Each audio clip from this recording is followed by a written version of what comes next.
All right, viewers, let me get you up to speed with the latest news break that is coming in. Pakistan in a fair amount of panic and chaos over drone strikes on camera.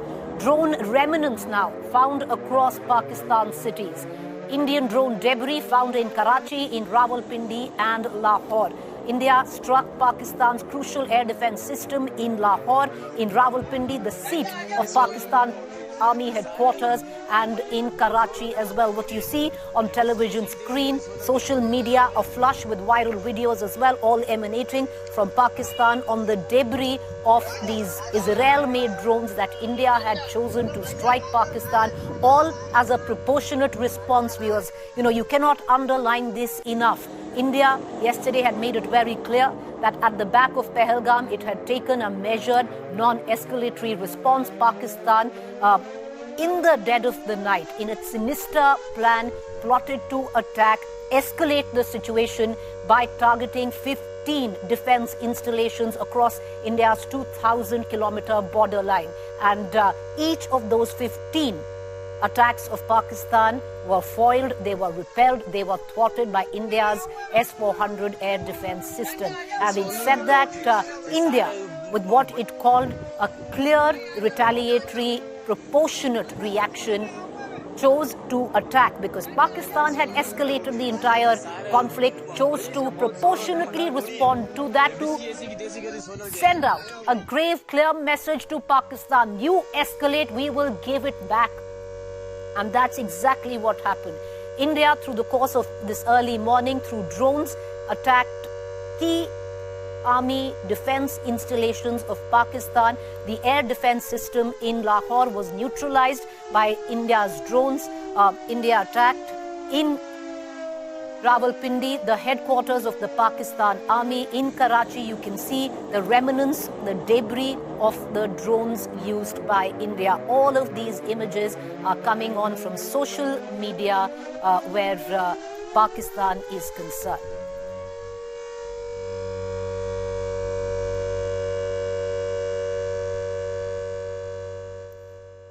Meanwhile, India today launched phase 2 of its operation Sindoor against Pakistan. We are technically now in phase 2. India's Herop drones struck military installations, like I pointed out earlier, Karachi, Lahore, Kant, Rawalpindi, Islamabad, Gurjanwala and Chakwal. The visuals of Indian drone debris found on your television screen, you can see on various parts of Pakistan, viewers. Pakistan in a sense of chaos, in a sense of panic, where its residents, villages, recovering pieces of the debris of the drones that India used to retaliate, proportionally retaliate to Pakistan.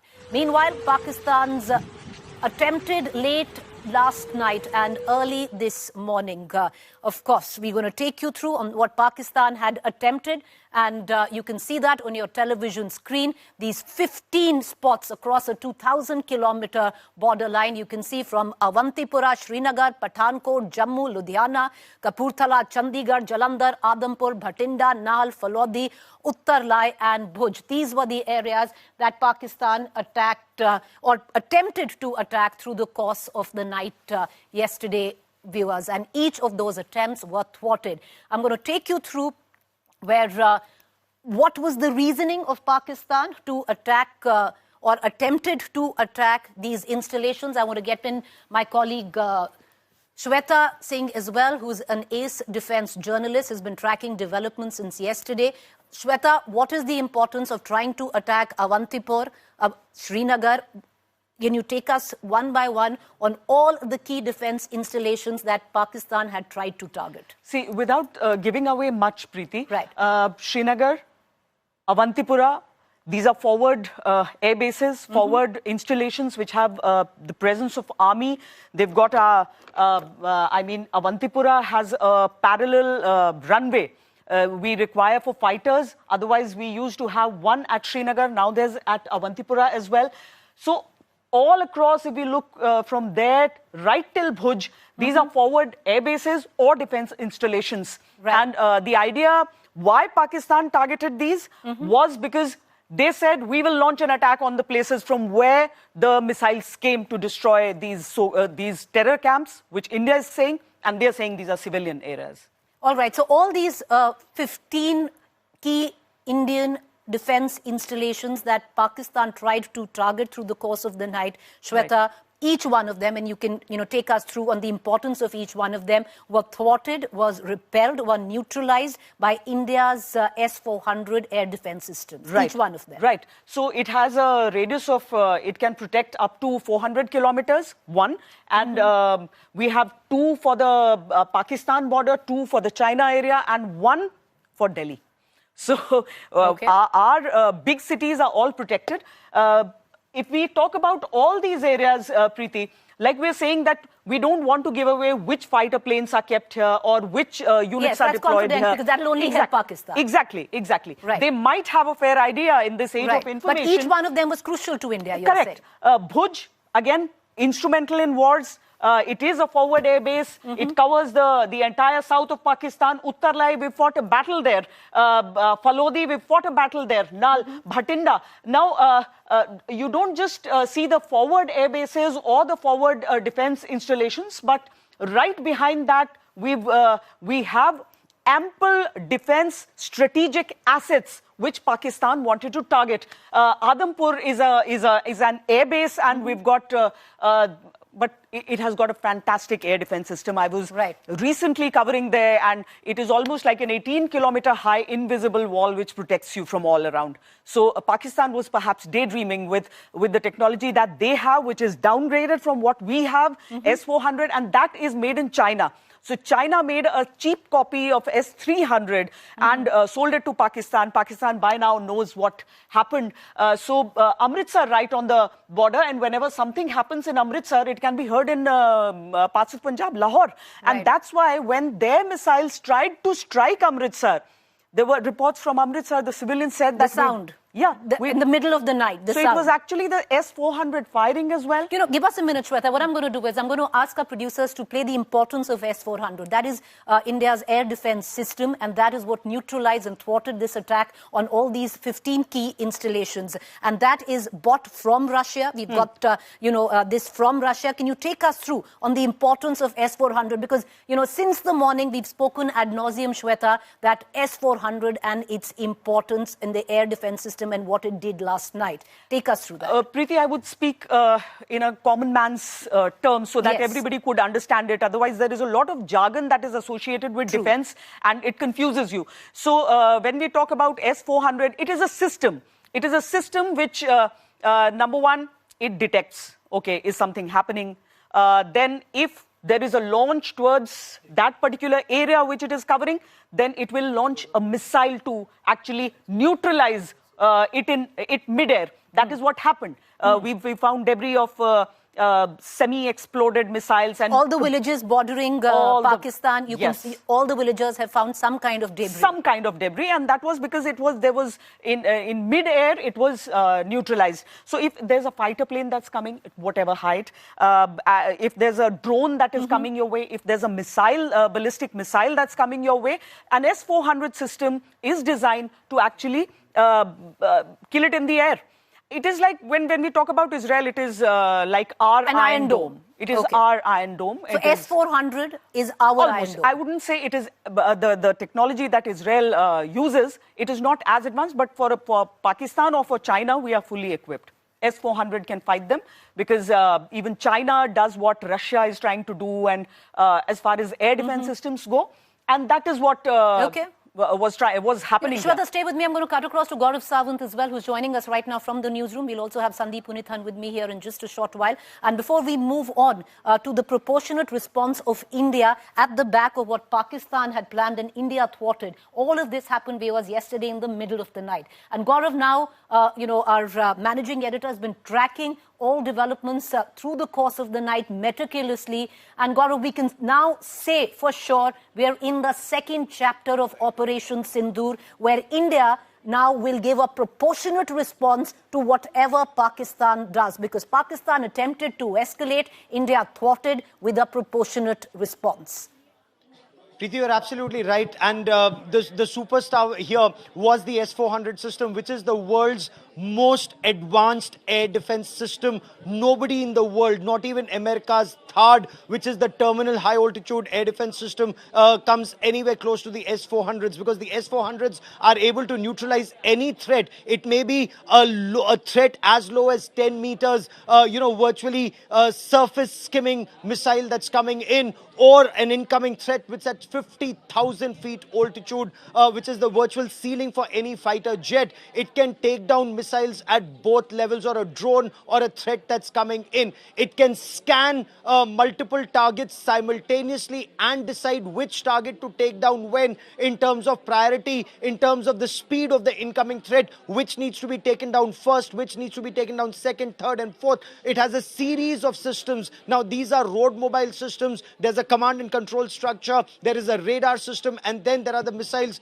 that are fired. And India, withstood a lot of pressure, including from countries like the United States, to go ahead with this deal to buy 5 S-400 systems. 3 have already arrived and have already been deployed. So nothing in the world is better than the S-400s right now. Point 1. Point 2, Pakistan launched near simultaneous assaults at 15 different locations using missiles and drones. India targeted 9. Pakistan wanted to send out a message that they were stronger. They targeted 15 from Jammu and Kashmir, through Punjab, through Rajasthan to Gujarat, and each and every one was destroyed. But India, while not wanting to escalate, wanted to give demonstrative and punitive action against Pakistan. What's demonstrative? That you take down their missile defense system, the HQ-9s that were taken down. Significant, while made in China, quite like the S-300s, an earlier generation of the missile defense shield that Russia had produced. But the fact is, Lahore becomes vulnerable. Rawalpindi, which is general headquarters, the Pakistan Army headquarters, that becomes vulnerable, as does Sialkot, where there's massive troops being amassed by Pakistan. So that signal's gone out. And not just here, down the line, multiple places have been targeted, which government will make clear. But again, Pakistan will now try to go up the escalation ladder and target once again. That's where the armed forces are ready, not just with the S-400s. I'm going to come right back. I'm going to just stay with that thought. I'm going to pull in Shweta as well on how India then gave a proportionate response to Pakistan. And once again, viewers, like Gaurav was pointing out, let's break Operation Sindhur in the phase 1 part, where day before yesterday, through the dead of night, India attacked 9 terror installations, only precise terror installations in Pakistan. And now we're in phase 2 of Operation Sindhur, where India has used drones to strike Pakistan, which was a proportionate response, because Pakistan escalated last night. Attempts were thwarted, neutralized, but India was successful in sending back a proportionate response with a strong message, Shweta. And that message, I was reckoned, was delivered by Israel-made drones. Would you elucidate what India used? And the sheer fact that Pakistan could not intercept these drones and they hit their target with precision. The sheer fact that the seat of power in Rawalpindi was hit, which gave a message that you come for us, we can hit you where we want. And Israel is as excited with what has happened, because the videos are all over. Preeti, I'd like to take you a night before, when Pakistan, in a response to our attack on their terror centers, sent swarm drones. These are, again, source-based. I've spoken to a lot of soldiers posted on the line of control, and they've said there have been reports of swarm drones coming in from Pakistan, trying something nasty, but did not happen. Now, they try to attack our bases. So Pakistan also used drones plus missiles? They tried to. Not attacking these places particularly, but probably for Reiki. We can just say that at the moment.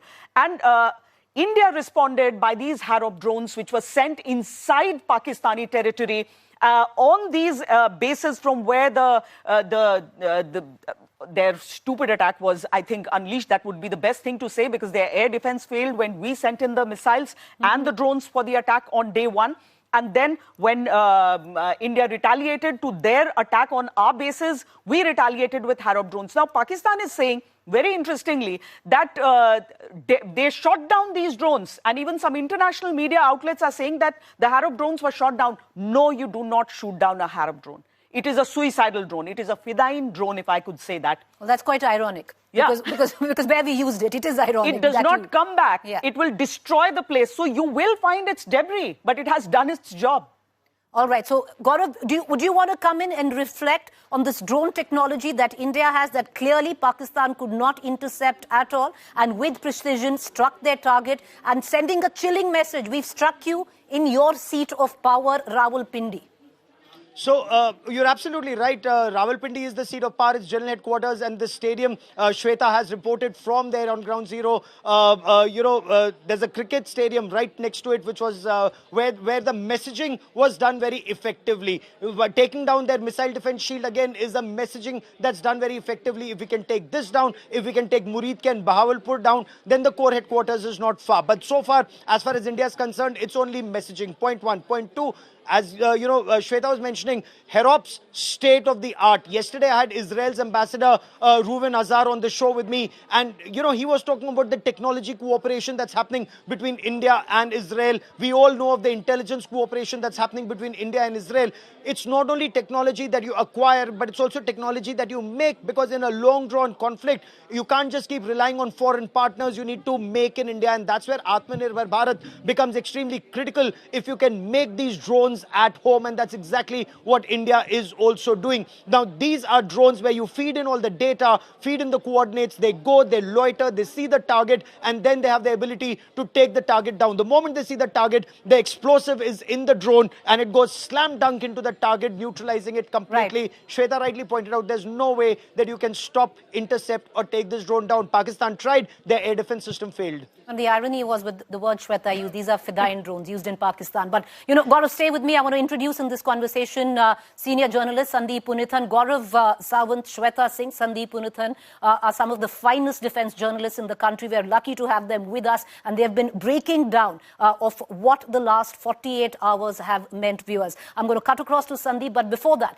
let's quickly dip in to that press conference by the Ministry of External Affairs exactly 45 minutes ago on briefing the world on the second phase of Operation Sindoor and how India's hand was forced the second time to give a proportionate response to what was grave escalation by Pakistan, or an attempt at grave escalation by Pakistan last night. Listen in, we're back with the three of them.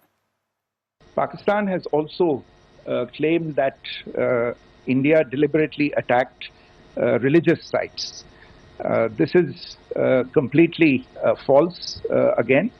I have made it clear that the targets were terrorist infrastructure, terrorist facilities, and locations connected clearly with incidents of cross-border terrorism into India.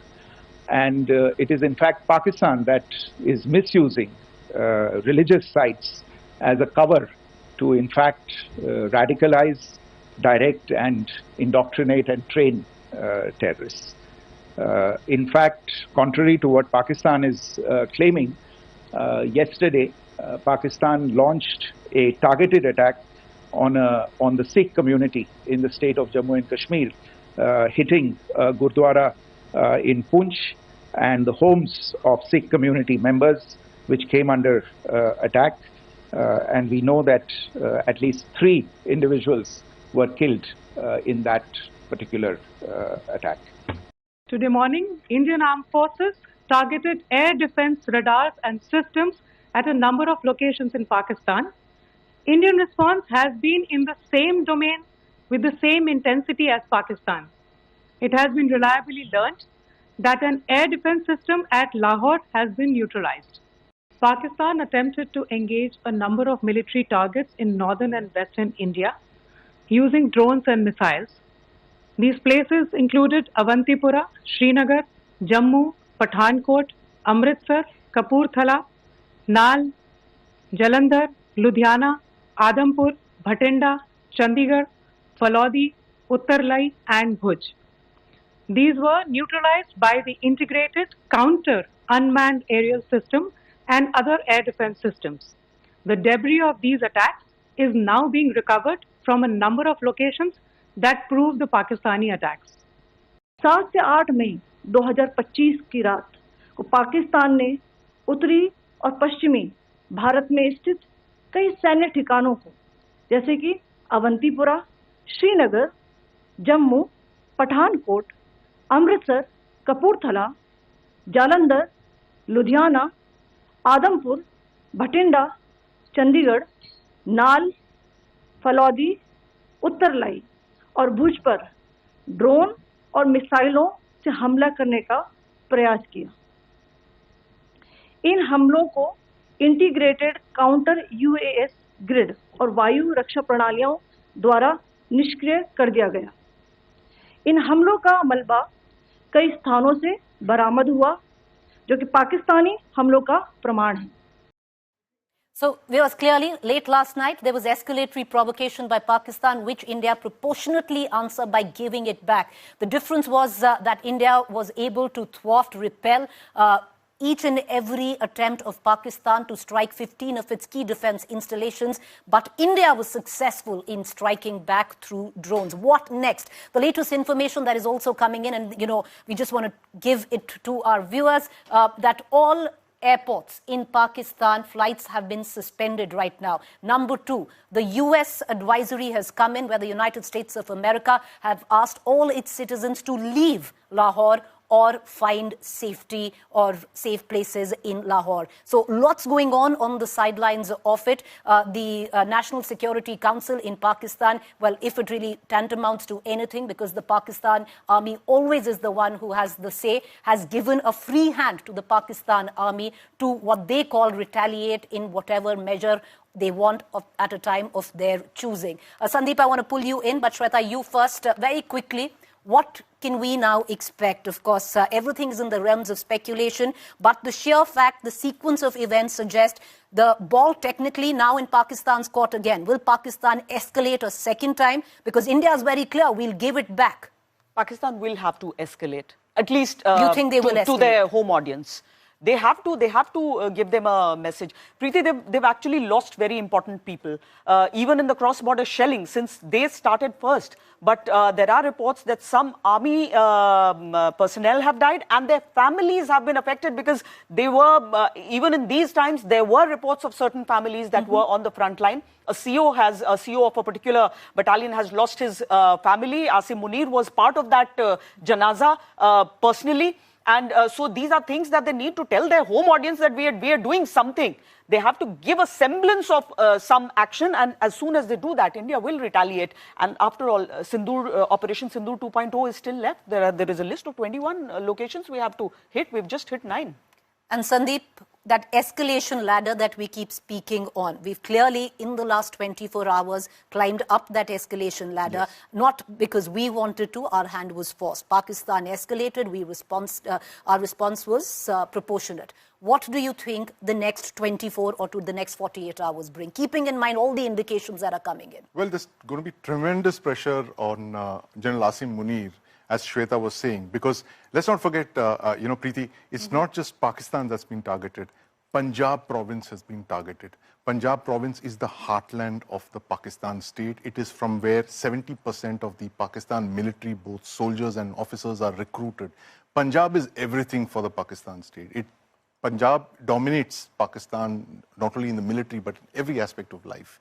They have been attacked. Terrorist infrastructure has been struck in a way that is not been in the last 25 years. These are unprecedented strikes. And I think the Indian government has demonstrated that if the Pakistan military thinks it's unpredictable, the Indian government is even more unpredictable. And the speed at which it's retaliated to last night's attack by Pakistan, we're calling it Swift Retort 2.0. Right. In fact, Gaurav came up with this expression a few days back. It was defeated, it was destroyed, it was repelled by our air defense network, including the S-400. But now the ball is in Pakistan's court. Again. Especially, and these attacks, today's attacks, very significant. Broad daylight. You had drones, the Harops went in broad daylight, not in the dead of the night. You're right. You saw people shooting them on their smartphones, and they were tracking these drones as they went down to impact. And this is the kind of fear that General Asim Munir has exposed the people of Pakistan to. He keeps talking about a hard state all the time. Well, this is the hard state that he envisaged. Just before I let both Shweta and Sandeep go, because India has been able to strike Islamabad, Rawalpindi, Lahore, Sialkot. There is a lot which is going on where the Indian audience is concerned, where Delhi, because Delhi is right up where the threat category is here. But, you know, I want to cut across how, at least with the kind of air defense systems that we have, and we're going to give you out the graphics there, that Delhi right now, Shweta, is impenetrable. Like, you cannot get to Delhi. It is. Even on a normal day, it is, you cannot just attack Delhi. And we've come up with those graphics. There are actually 8 layers if you talk about it. And Preeti, even a normal high-rise 5-star hotel has air defense on its rooftop. There is air defense there. Your main buildings, the Prime Minister's residence, the South Block, North Block, Parliament House, the Rashtrapati Bhavan, all are covered by multiple layers. There are small teams, there are huge teams. There is complete air defense, S-400 at 2 borders and for Delhi. They know the importance of New Delhi.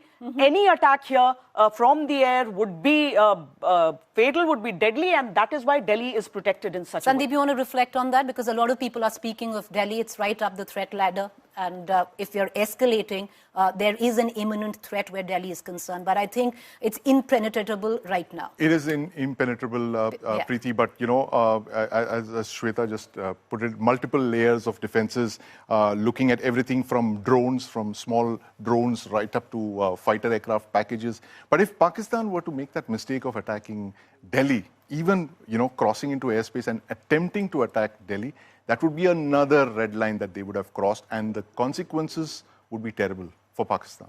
We haven't struck Islamabad yet. Yes, yes. Hitting Delhi would be symbolic. I would think it would be the equivalent of what they did 25 years back by attacking India's parliament in 2001. It would be the Pakistan military's attempt to replicate the parliament attack. But you know, the interesting part about all of these strikes, Preeti, is that, you know, for 25 years, we've always lived under the threat of terrorism. Thanks to General Asim Munir, that mask of terrorism has fallen off, and we see the person wearing the mask. It has been the Pakistan army all along. And those pictures that we saw yesterday in that... The funerals. Where you have the soldiers standing side by side with terrorists. That just tells you that that's the biggest visual proof that you have, that Pakistan, the rogue nation, is the one for whom terror is an instrument of state policy. You know, I just want to give you both just 10 seconds each, and then we're going to quickly cut across to what the defense minister said this evening. The next 24 to 48 hours right now, Shweta. Very crucial, especially around the line of control, and to see how Pakistan wants to retaliate. I think the terror threat is bigger. The terror threat is bigger. Yeah, Pakistan, more than Pakistan as a state. Sandeep. If there is a terror attack, as Shweta mentions, a covert option, that would mean that the Pakistan military has exercised a covert option. And that would immediately mean another retaliatory attack by India. Because right now, the forces are raring to go. Because this is an opportunity that we have got after a very long time. The weight of the international opinion is behind us. And if India has to take out Pakistan's terror infrastructure, now is the time to do it. All right, thanks, the both of you. What we're going to do is quickly dip into what the defense minister said a short while ago. Listen in. साथियों, सबसे पहले तो मैं हमारी armed forces ने कल जो कार्रवाई की है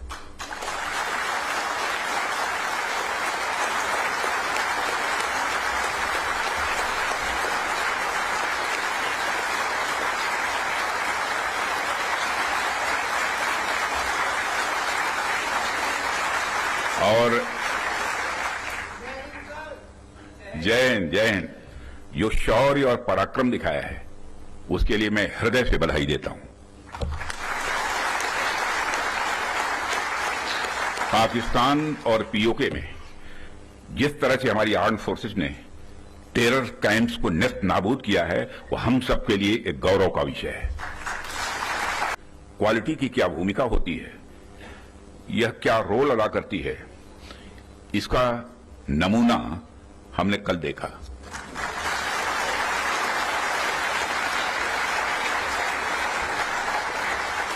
जिस प्रेसिजन के साथ यानी जिस सटीकता के साथ ऑपरेशन सिंदूर एग्जीक्यूट किया गया वह अनइमेजिनेबल है, बहुत ही सराहनीय है। साथियों, मैं समझता हूं कि इस दिशा में प्रयास करने का यह सबसे उचित समय है, क्योंकि इस समय जो परिस्थितियां चल रही हैं उसे आप सब देख रहे हैं। हमारे रीजन में ही आज जो स्थितियां उत्पन्न हो रही हैं उससे आप सभी अवगत ही नहीं हैं बल्कि अच्छी तरह परिचित हैं। हमने हमेशा ही एक रिस्पॉन्सिबल नेशन होने का रोल बड़े संयम से निभाया है, सदैव निभाया है। हम लगातार इस बात के पक्ष कर रहे हैं कि समस्याओं का समाधान बातचीत के जरिए से हो, परंतु इसका अर्थ यह नहीं है कि हमारी सहनशीलता का कोई नाजायज फायदा उठाए।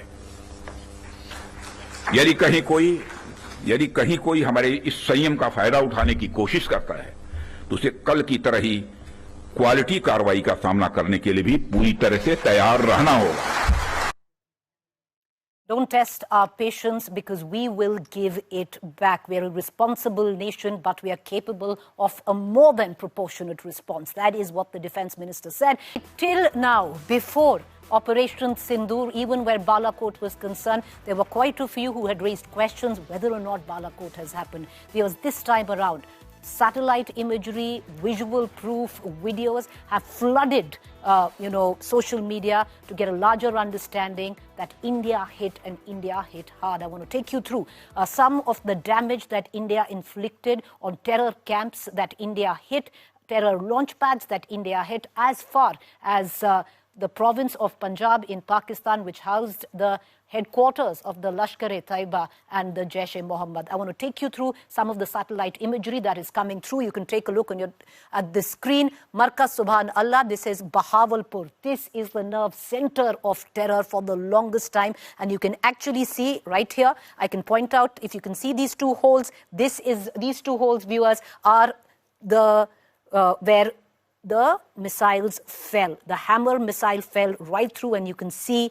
these holes and the crater that it actually caused. Let's quickly move on to other satellite images. This is also once again from the same building in Bahawalpur of the night of May 7th, 2025. And you can once again see right there, if I can point out to you, this big gaping hole which was caused by the scalp missile which was used. This was the residential quarter of that masjid which housed terrorists, viewers.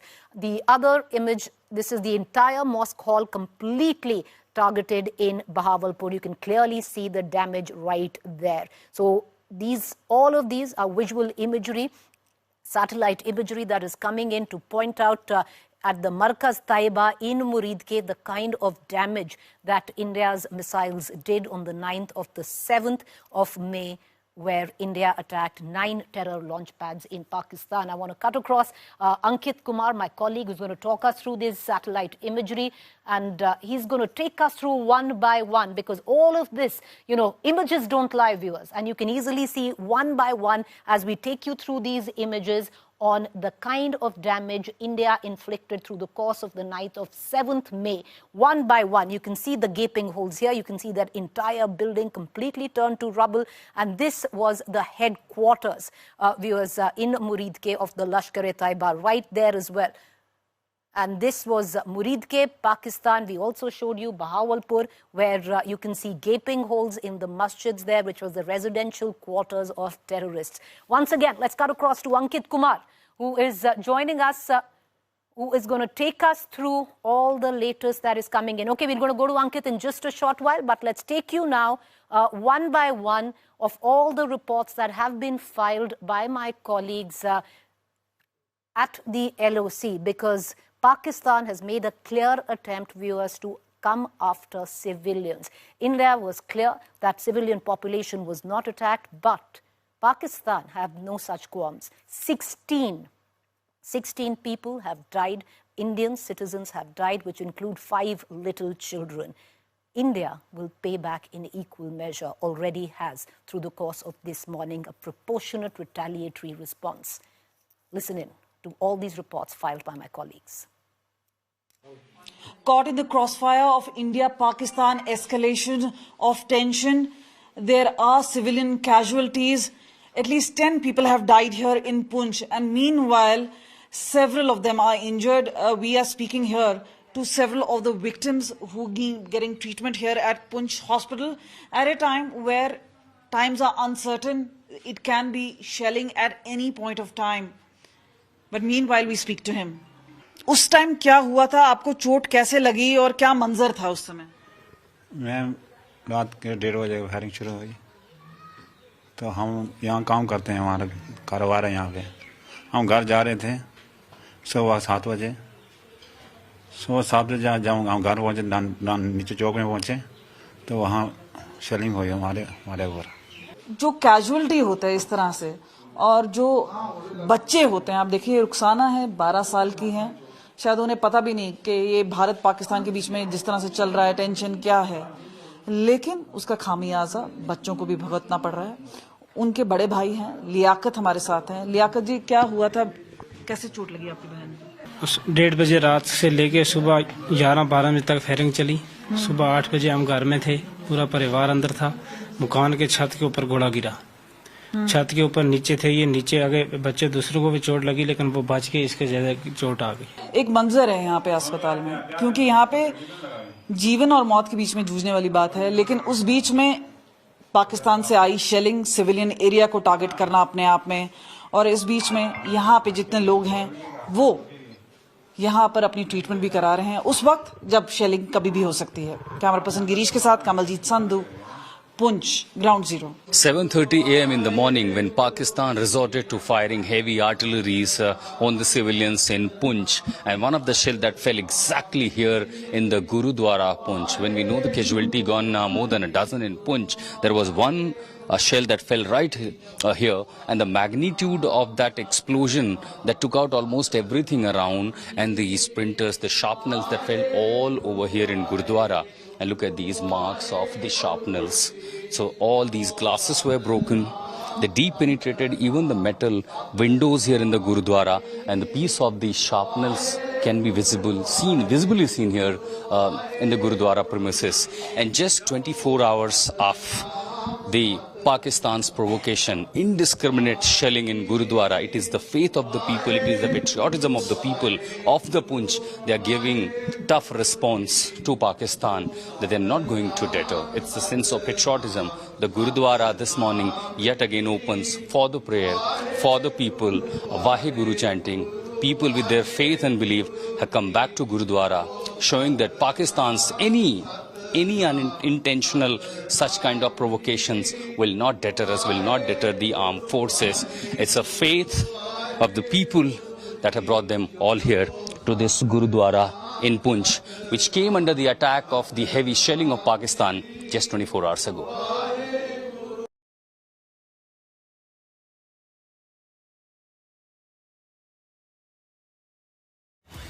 We are in village Makhanwindi, and you can see the explosive out there in the fields of the village. This is right close to the J2 wall where the report was shown earlier. But this is the explosive which is right now also lying in the fields of this village. You can see this is a big explosive which is there in the field, and you can see, and the people, we'll talk to the people also. हाँ जी, क्या हुआ था रात को, आपको क्या देखा आपने? रात को सर 1 बजे ब्लास्ट हुआ, उसके बाद हम घर की छत पे गए, उसके बाद एक के बाद एक 5 ब्लास्ट हुए। जो 5वां ब्लास्ट था ना, वो आसमान में बहुत जबरदस्त अग्नि हुई, फायर हुआ। ये एक्सप्लोसिव कब दिखा आपको? ये तो अभी पता चला जी, ये तो 9 बजे के करीब पता चला, जब वो गांव के लोग बाहर को आए यहाँ पे। हाँ बिल्कुल, ऐसा पता ही नहीं था कि ये मक्खन। क्या नाम है, बताइए क्या हुआ था रात? सुखचैन सिंह चन्ना। ये जी रात 1:05 से ब्लास्ट होए आ। इधरों चीज आई आ, कोई रात ये नहीं पता लगदा हवाई जहाज आ के ड्रोन आ, वो जदों लाल बत्ती ते जगदी चमकारे पैंदे सी उदों ब्लास्ट हुंदा सी। All right, let's cut across to the relentless team of India Today reporters who've been cutting across the LOC, which India shares with Pakistan, and filing in reports. I want to cut across to Asim Bassi, who's joining us from Amritsar. Anmol Bali is joining us from Gurdaspur. Kamaljeet Sandhu joining us from Punch. Amit Bharadwaj, Uri, and Shivani Sharma once again from Uri. Shivani, the next 48 hours crucial. Once again, Pakistan could escalate. Preeti, next 48 hours are crucial because Pakistan can retaliate, and the forces are on a high alert along the line of control and also the western border, where Pakistan attempted to target the military installations across the length and breadth of the border states in west part of India, be it Punjab, be it Rajasthan, be it Jammu and Kashmir, from where we are reporting right now. And Indian forces are on a high alert with all the assets in place, the S-400s, the Akash missiles, the other air defense systems that are in place right now. So everything is in place and the preparedness is high, alert is high at the LOC and also on the skies, Preeti. All right. So all eyes are tuned in. You can see the skies, because the lights are out where Shivani is, and you could see the skies at the back. I want to cut across to Asim Bassi from Amritsar. Amritsar, Gurdaspur, Asim Bassi will see blackouts now starting today.